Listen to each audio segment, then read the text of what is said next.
federativo que se emite en el Centro de Ciencias de la Atmósfera. Sin embargo, está el pronóstico meteorológico que emite el Servicio Meteorológico Nacional, que es la entidad federativa de emitir un pronóstico oficial.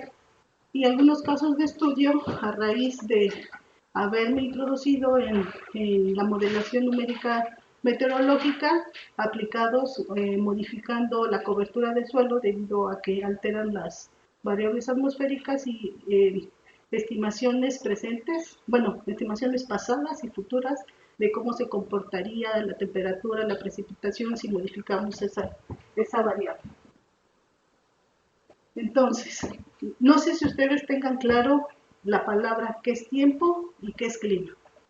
Generalmente hay un uso erróneo de estos dos conceptos y principalmente los medios masivos de comunicación, hablando de la televisión, ¿no? Entonces, tiempo viene de la palabra weather, que son las condiciones actuales de la atmósfera en un lugar determinado. Y el clima, como nos los presentan en la televisión, es de la palabra climate, es el patrón promedio del tiempo en un lugar durante un periodo largo. Se dice que debe ser mínimo, es estadística obtenida a través de series de tiempo de mínimo de 20 a 30 años, pueden ser más. Entonces aquí podemos ver que hay un concepto que se utiliza frecuentemente y está utilizado mal, ¿no? El tiempo al que nos dicen en la televisión o en algunos medios de comunicación realmente es el tiempo, no es el clima. Entonces aquí les traigo un ejemplo de lo que se pronosticaba en el Servicio Meteorológico Nacional para, aquí no se ve muy bien, pero es para Cuernavaca y Cuautla, ¿no? En Cuautla. Entonces aquí, cuando yo llegué y tenía este pronóstico, decía que está mayormente despejado, una temperatura máxima en un día de 27 a 29 grados centígrados, una mínima de 15 a 17 grados centígrados y vientos principalmente del sur, con rachas de 5 a 15 kilómetros por hora. Pero, obviamente, ahorita vamos a ver, es muy diferente el tiempo meteorológico, me voy a referir durante toda la presentación como tiempo o tiempo meteorológico. Es muy diferente el tiempo en un lugar y se modifica de acuerdo a la altura, la ubicación geográfica, y ahorita vamos a ver más adelante. Pero es para que quede claro qué es el pronóstico del tiempo. Y el clima con información obtenida de INEGI, pues lo que encontré es información climática que nos define en Morelos el clima como cálido subhúmedo, en la parte mayormente que vemos de amarillo, seco y semiseco, templado subhúmedo, ya yéndonos al norte, y frío en la parte más al norte de Morelos. Entonces, no sé si nosotros estamos por aquí, por las serranías, ahorita, y Cuautla, por lo que viene el teléfono, está a 35 kilómetros de aquí, ¿no? Entonces, las condiciones en cuanto al tiempo son muy diferentes. Entonces, por eso que este pronóstico pues no concuerda mucho con lo que se está observando en esta ubicación geográfica. Entonces, ya tenemos claro estos dos conceptos para poder definirlos, qué es el tiempo y qué es el clima, y espero que se lo lleven ya para usarlo diariamente. Ahora, nosotros empíricamente hemos observado cómo van a ser las condiciones atmosféricas o el tiempo meteorológico, asomándonos a la ventana y incluso platicábamos ahorita, ¿no? Guiándonos por cómo estuvo ayer, vemos si va a estar quizá en la mañana soleado y decidimos usar una cierta vestimenta o hacer algunas actividades recreativas, salir a correr, agarrar una chamarra, una sombrilla, etc. Pero de determinar cómo van a estar las condiciones atmosféricas no solamente sirve para estas decisiones cotidianas que nosotros podemos hacer, sino es muy importante en la toma de decisiones, por ejemplo en la agricultura, para ver cómo va a estar la siembra y la cosecha en un determinado mes, en el año, las aerolíneas para ver si vuelan o no algún vuelo en particular, el tráfico portuario, las plataformas petroleras, para ver si los obreros salen a trabajar a mar.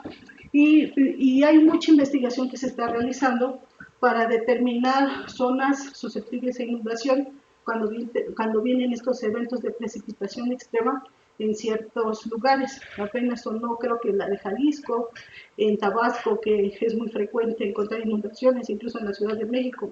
por la topografía, el hundimiento que estamos viviendo día con día.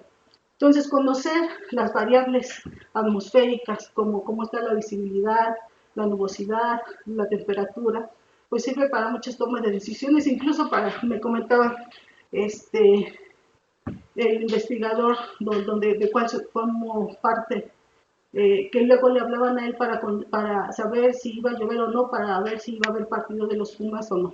Entonces, desde esas tomas de decisiones hasta actividades en estadios, conciertos, etcétera, es necesario conocer cómo es que va a estar el tiempo meteorológico. Pero definiéndolo quizá de una manera más formal, el pronóstico del tiempo es la predicción del estado de la atmósfera en un lugar y un momento determinado. La atmósfera es muy dinámica y lo que decía ahorita, el tiempo meteorológico no es el mismo en todas partes. Como les comentaba, no es igual que lo que se reportó para Cuautla que lo que estamos aquí ahorita observando en estos momentos. No es lo mismo a estas horas del día o más en la tarde.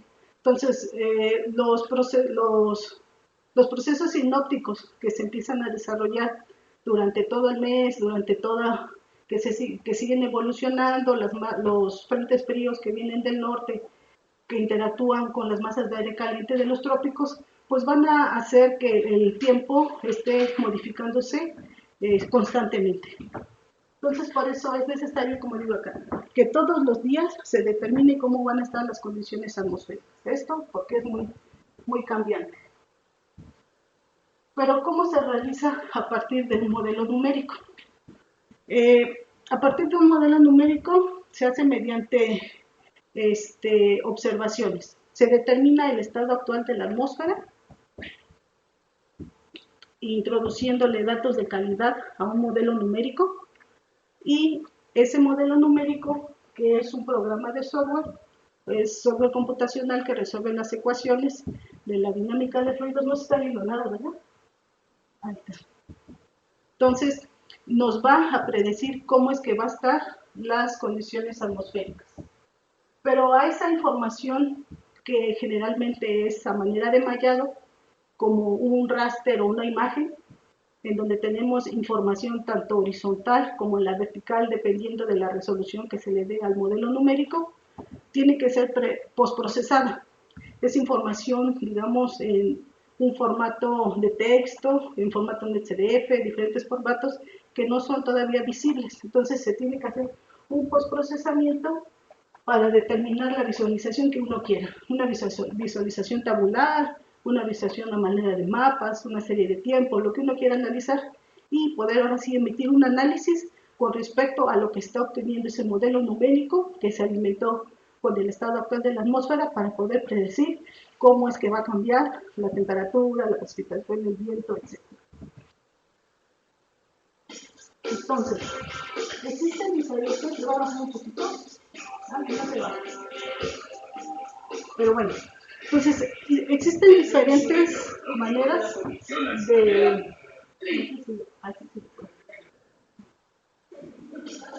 Voy a pararles tantito.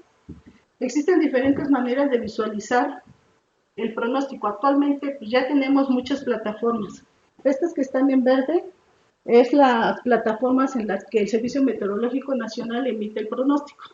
Desde la página de internet, los avisos que vemos, los reportes que mandan, ya sea por Facebook, por Twitter, o incluso el que tienen ahí arriba, que es por YouTube, que es igual más cercano a lo que el público en general puede ver.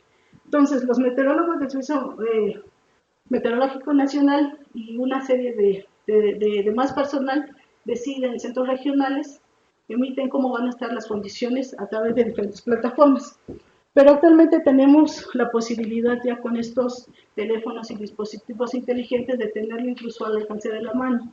El reloj, el teléfono. En particular, ahí arriba en la izquierda está la página del Centro de Ciencias de la Atmósfera, que también emite un pronóstico meteorológico a partir de un modelo que es el WRF, o diferentes plataformas comerciales. Uno puede no quedarse solamente con la información que se da en la televisión, sino ver información oficial obtenida de modelos que puede ser, bueno, que es más precisa, ¿no? Perdón, entonces cada quien tiene su modelo, ¿no? iPhone tiene un modelo o mira, se basan en el mismo. Hay modelos regionales y modelos globales. Generalmente estas plataformas comerciales utilizan la información de los modelos globales, es decir, que corren a nivel global en todo el mundo. En particular, el servicio meteorológico se basa en dos, tanto en modelos globales como en modelos regionales. Ellos corren, bueno, obtienen información de los modelos globales, pero también corren de manera operativa modelo regional, el WRF, si no mal recuerdo, es en 16 kilómetros y si sucede un evento en particular, lo corren a una mayor resolución, pero con menos días de pronóstico. Nosotros en particular usamos un modelo regional que es alimentado con un modelo global de cómo está la atmósfera en ese tiempo y que es el modelo WRF. Generalmente ahorita la tendencia está en usar el WRF como modelo global, pero existen más, ¿no? Entonces, puede ser que sí, utilicen las mismas salidas de los modelos globales para emitir el pronóstico, o ellos mismos, o uno mismo corre el modelo para saber cómo es que va a estar la meteorología. Pero ¿cómo es que se ha llegado hasta lo que tenemos ahorita? Ha sido un camino muy corto, relativamente corto, en comparación con otras disciplinas, que inició en 1904, cuando el físico meteorólogo noruego planteó las ecuaciones primitivas que se usan actualmente para la modelación numérica. Se dice que en una conferencia en 1904 en Washington, él postuló y dijo que todo problema atmosférico se puede reducir a establecer la posición y movimiento de todas las partículas que se encuentran en el aire y predecir su estado futuro, su posición y su movimiento en un instante determinado aplicando las leyes de la física, y que es un problema susceptible de resolverse. Él lo planteó con dos escenarios, con dos procesos. La etapa de diagnóstico, que es conocer las condiciones meteorológicas de cómo se encuentra, y la etapa de pronóstico, que a partir de esas condiciones atmosféricas se determina cómo es que va a evolucionar el tiempo. Entonces, pero desde esta época, si se lee un poco, se dice que ella vislumbraba una solución automática. Si bien él las planteó teóricamente, ella vislumbraba algo automático. Posteriormente, en 1922, Richardson implementó esas ecuaciones que se plantearon en 1904 mediante los métodos o modelos numéricos. Y él hizo la aplicación de resolver esas ecuaciones a mano para esa área de estudio que está en Europa y determinó la temperatura y la presión. Se dice que tardó 6 horas y pues falló obviamente, ¿no? Y falló en un número muy grande, ¿no? El error fue muy grande. Sin embargo, se ve como el visionario, porque él imaginaba la resolución de esas ecuaciones como, hagan de cuenta, un auditorio lleno de personas resolviendo esas ecuaciones, comunicándose de manera paralela para llegar a la solución de ese problema. Ya para 1950 fue cuando se inventó la primer computadora. En la época de Richardson no existían las computadoras. Entonces aquí fue cuando se creó en 1946 la ENIAC, que se dice que era del tamaño de 167 metros cuadrados. Yo me lo imagino aproximadamente como de un departamento, ¿no? Ahí más o menos hablando de tres cuartos, sala comedor, un lugar muy amplio, ¿no?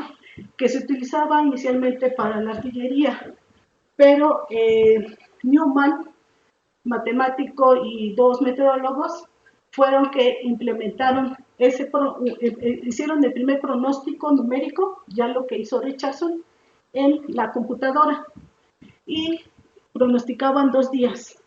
Se corría, por ejemplo, hoy por la noche y pronosticaban el día de mañana y pasado mañana.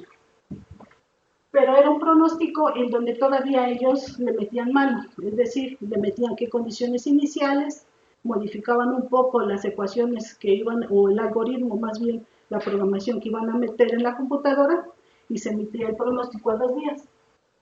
Sin embargo, para 1954, Rossby, junto con un grupo de especialistas más, fueron los primeros que empezaron a hacer un pronóstico operativo del tiempo. Ahí ya le agregué una palabra, pronóstico operativo del tiempo, ya no nada más pronóstico del tiempo. ¿Qué quiere decir operativo? Que fue un pronóstico totalmente autónomo. Los datos se daban automáticamente, posiblemente el algoritmo leía los datos de algún determinado lugar, se corría de manera automática el modelo y se emitía ese pronóstico. Se dice que se corrió para Atlántico del Norte y corría 3 veces por semana. Actualmente, por ejemplo, en el Centro de Ciencias de la Atmósfera se corre todos los días. Esto tiene que ver mucho por la disponibilidad de observaciones, la información con que alimentes al modelo, por los recursos computacionales que tengas para estar corriendo el modelo, el almacenamiento. Hay muchos factores que influyen para correr o no actualmente un pronóstico todos los días. Actualmente hay informaciones, por ejemplo, de modelos globales disponibles a las 0, a las 6, a las 12, a las 18, ¿no?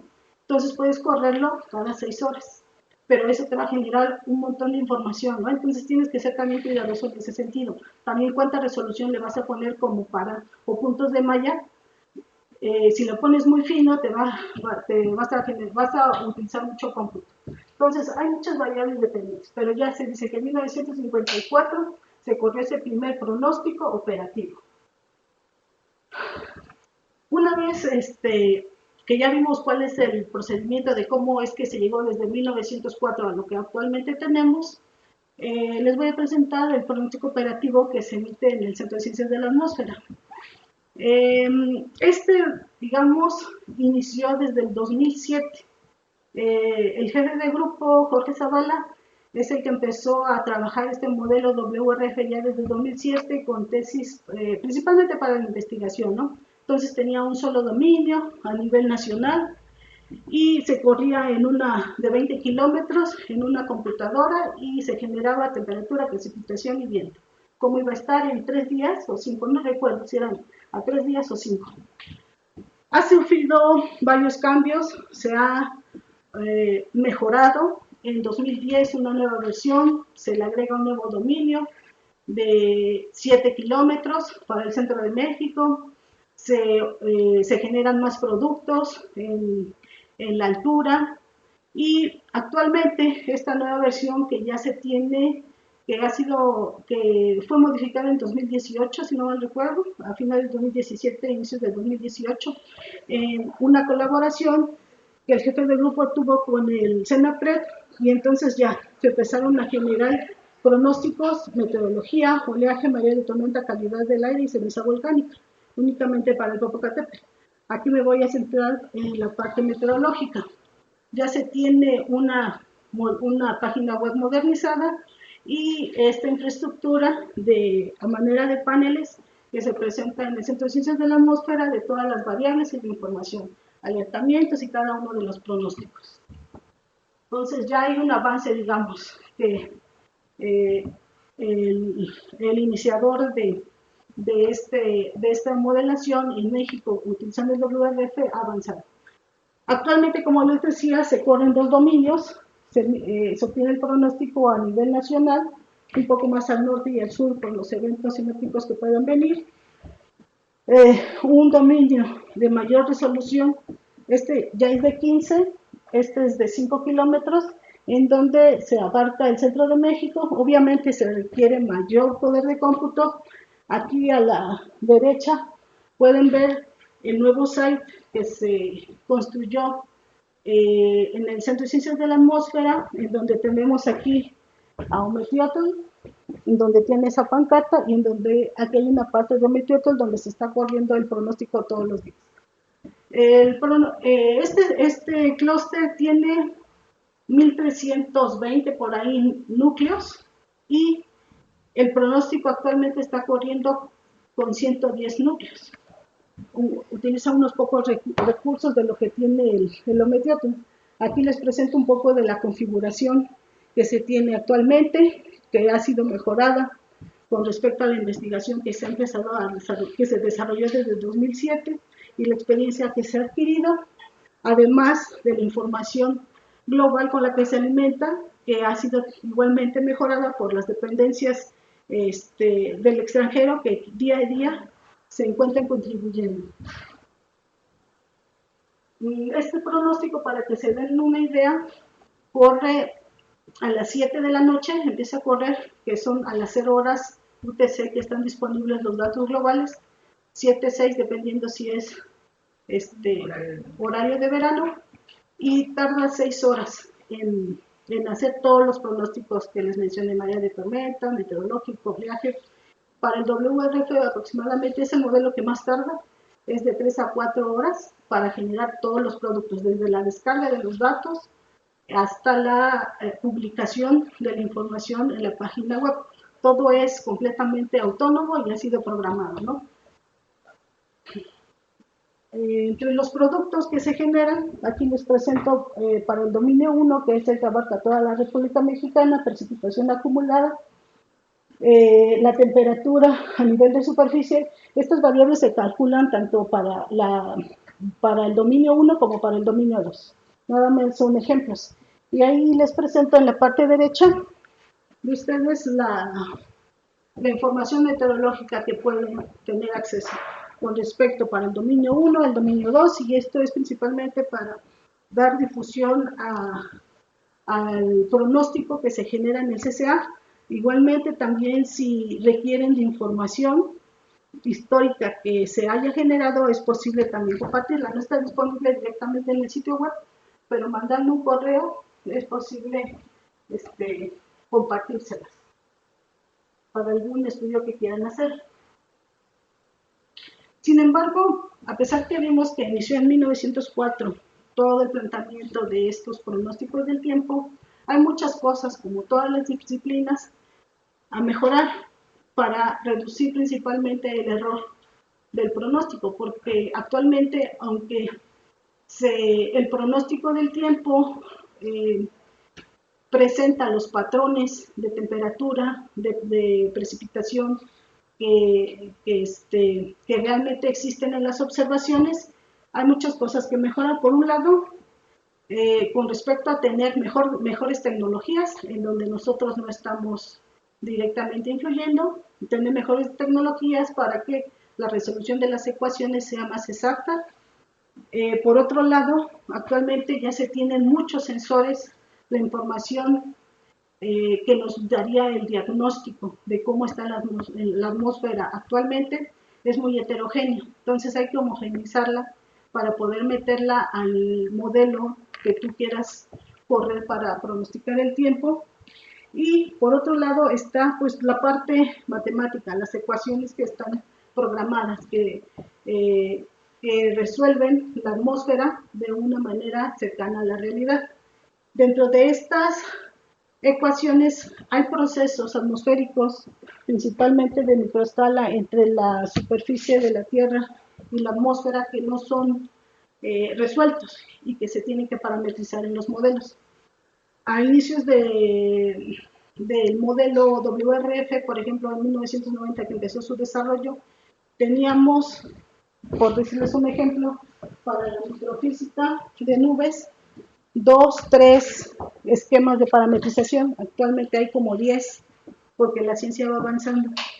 Y así para los diferentes procesos atmosféricos que interactúan, la radiación, la corta, larga, la superficie, la capa límite y los cúmulos. Ya hay mucha parametrización. Entonces también elegir la configuración adecuada a nuestro modelo es también un tema de investigación para reducir el error de pronóstico de esas variables. Particularmente en esta última brecha es donde el grupo ha empezado a trabajar. Dentro de los modelos numéricos estaban los modelos de superficie, que es el recuadro que estaba aquí al final. los modelos de superficie son alimentados con información de cobertura de suelo, es decir, cómo está la cobertura, si hay urbanización, si hay vegetación, si hay suelo descubierto, la textura del suelo, la topografía, el suelo, hablando del suelo profundo en tierra, y estos parámetros que entran en los modelos de superficie, a partir de estos parámetros pues ya se obtienen variables como las que están en el recuadro azul, la evaporación del suelo, los flujos de calor, la transpiración. Entonces, si ustedes se dan cuenta, si nosotros no tenemos la información actualizada o regionalizada, por decirlo de alguna manera, de lo que está alimentando a nuestro modelo, vamos a obtener pronósticos no tan certeros.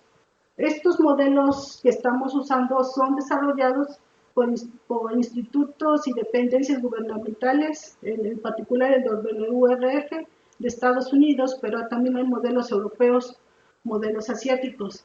Y obviamente toda la información que alimenta estos modelos tiene un alto control de calidad para esas regiones donde fueron desarrolladas. Aunque se puede correr en cualquier región, la información global que alimenta esos modelos, pero en particular la que se observa en México, no es la más adecuada o la más actualizada. Estamos hablando, por ejemplo, que la cobertura del suelo que se está metiendo al modelo, en sus inicios fue de 1993, se corrieron modelos actuales en 2012 con esa información. Sí se resuelve, digamos, y se obtienen los patrones de temperatura y precipitación, pero cuando uno se va a resoluciones más finas, es cuando empieza a ver ya los errores de esa información errónea con la que se está alimentando. Posteriormente salió información del 2000, y entonces en esta parte es donde nosotros nos hemos centrado en regionalizar o actualizar de cierta manera esa información con la que se alimentan los modelos de superficie que están dentro de los modelos numéricos. Y para mostrarles cómo es que es importante esta información, aquí les traigo ejemplos de cómo es que ha cambiado la cobertura vegetal o uso de suelo en México, en general hablando del territorio nacional. Arriba tenemos el Valle de México y una serie de imágenes desde el 84 a 2012. Entonces, si uno le mete datos más actuales o de mejor calidad al modelo, va a obtener la información más con menor sesgo, con menor error. Aquí les muestro para Playa del Carmen y Cancún, y lo podemos ver, ¿no? Si uno le mete la información de inicios del 84, pues obviamente la temperatura no va a ser muy pronosticada en esta zona si corremos un modelo con las condiciones iniciales actuales de 2018. Va a verse ahí una mancha, pero de la temperatura, con mayor temperatura, digamos, ahí sobre la zona urbana, pero en los alrededores donde está la vegetación, pero que realmente hay urbanización, pues va a haber cierto error. Y si las zonas urbanas crecen, pues obviamente se van a empezar a construir redes de carreteras para tener acceso. Entonces estamos también ahí perturbando la cobertura vegetal. Entonces es información que tiene que ser alimentada adecuadamente a los modelos numéricos. Y ya no se diga con la pérdida de los bosques. Información del 2000 a 2014, aquí les hago un acercamiento para ver cómo es la pérdida del bosque en rojo, principalmente en la península de Yucatán. Aquí, por el Golfo de México, aquí no se ve mucho, pero sí hay unas ciertas manchas rojas en donde hay pérdida de bosque, y en el centro donde nosotros nos encontramos es mínima. Sin embargo, es información necesaria que tiene que ser actualizada, y nosotros nos vamos a resoluciones más finas, hablando de 1 kilómetro o menos. Pero no solo este tipo de cobertura ha cambiado. Les quiero hablar de los cuerpos de agua. También ha habido muchos cuerpos de agua que se han desecado. Si hablamos del mar Aral en el centro de Asia, aquí podemos ver la desecación desde finales de los 60. Aquí tenemos la imagen hasta el 2001, en donde podemos ver que alrededor de los 68,000 kilómetros cuadrados, en la actualidad, hablando del 2008, se tienen ya 10% de ese gran mar que se tenía. Se dice que la desecación de este lago ha sido por el desvío de los ríos que alimentaban a ese mar para el cultivo de algodón. Entonces, actualmente lo que se tiene es un desierto en donde se ven las embarcaciones.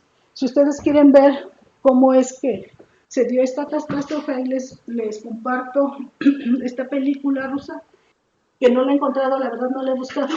Estoy con que la busco y la busco para verla.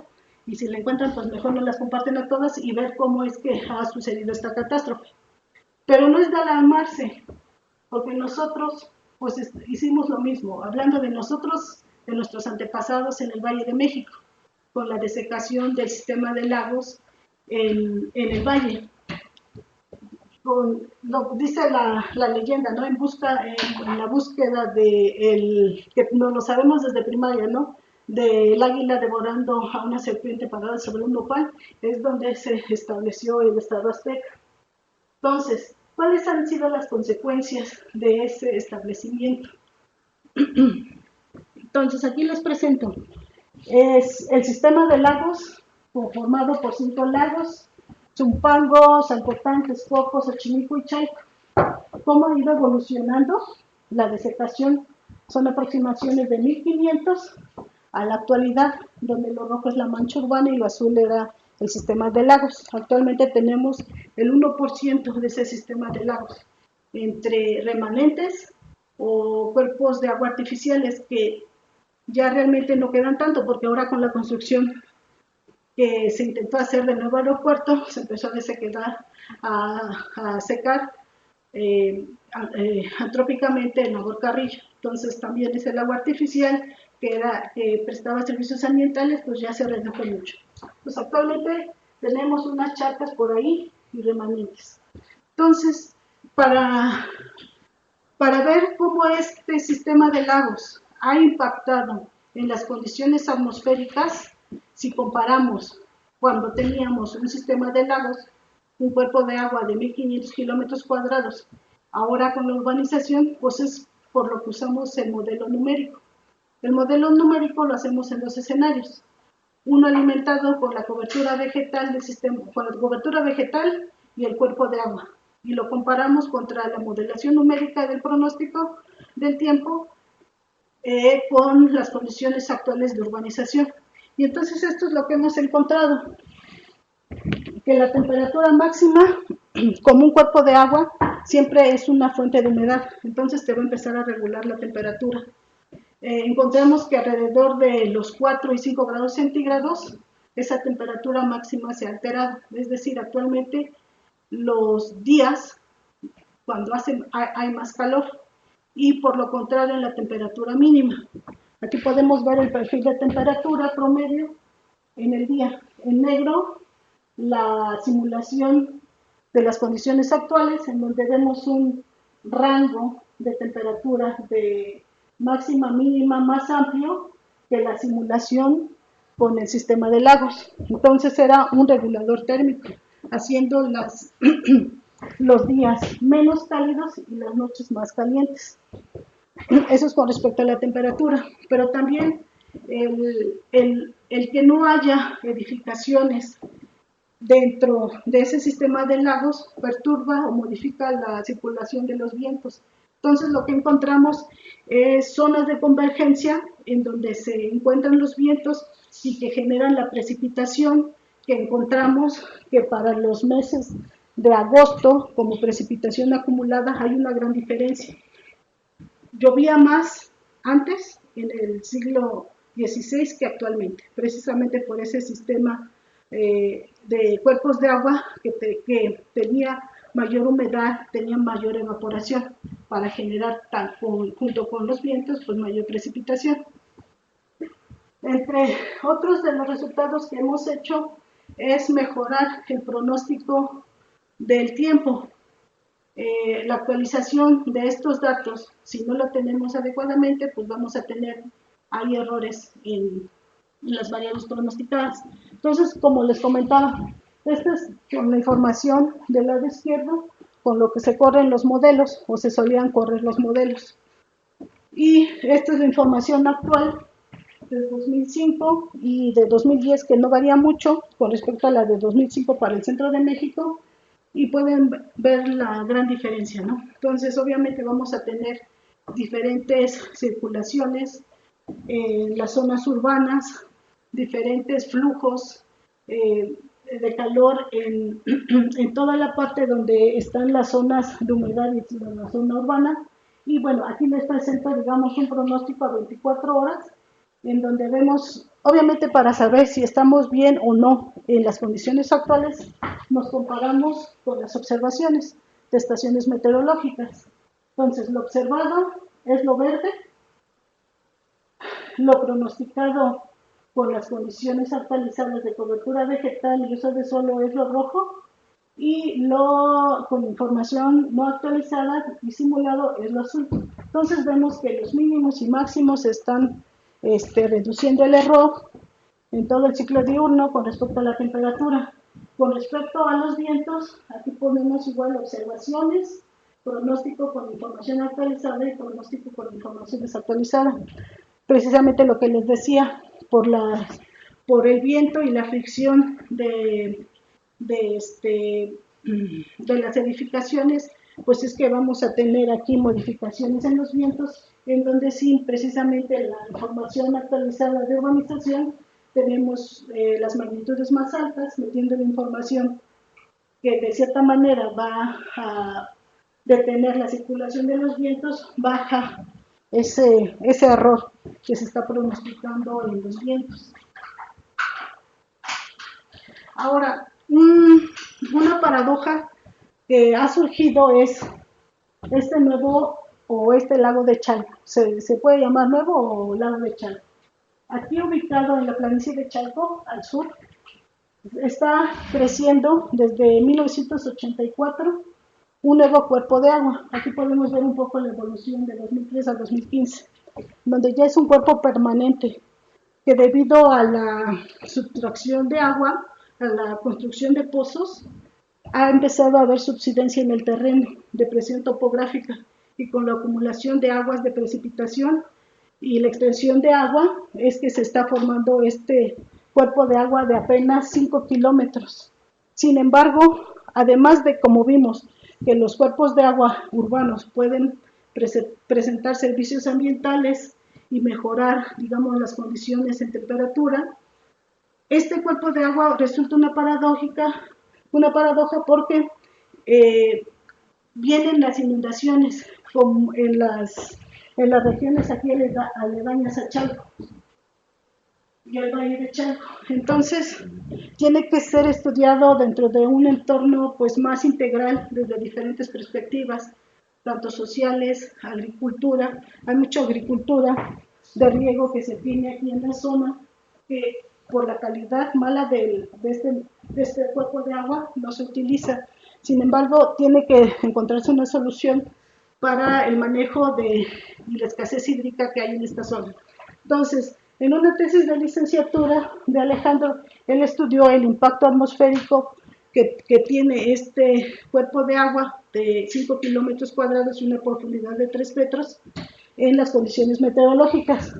Él encontró que, como vimos, amortigua los máximos y mínimos de temperatura, aquí en menos a como lo vimos en el cuerpo de agua original del sistema de lagos, de 3 a 2 grados centígrados, modifica las magnitudes también del viento, pero no crea precipitación en el área.